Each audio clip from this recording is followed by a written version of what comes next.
Welcome back. In this video, we'll talk about the Standard Vise V2, the accessories it comes with, and how to properly clamp your knives. So let's get started. The Standard Vise V2 was created to increase clamping capabilities. By introducing two independently clamping vices, the point of contact has increased.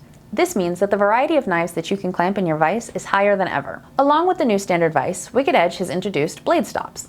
Blade stops come in 3 different sizes and increase quality and repeatability of blade clamping height. When placing your knife in the vise, you want to ensure that 5/8 of your blade sit above the top of the vise. So when deciding which blade stop to use, you want to first figure out the width of your blade from spine to edge. Then you'll be able to use an easy key to figure out which blade stop to use. For blades that are less than an inch from spine to edge, you'll want to use the largest blade stop.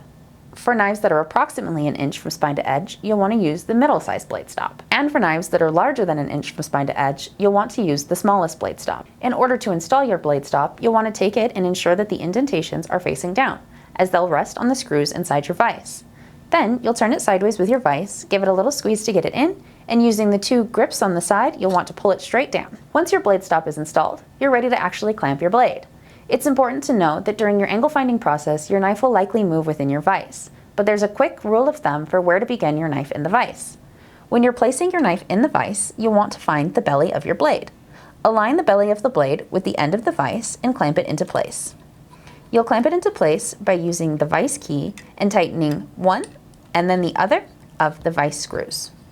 Then, once it's clamped into place, you'll want to ensure that it is in fact held securely by giving a small hold on the bottom of the blade. Once you know that it's secure, you're ready to move into your sharpening process. The alignment guide is meant to increase repeatable results.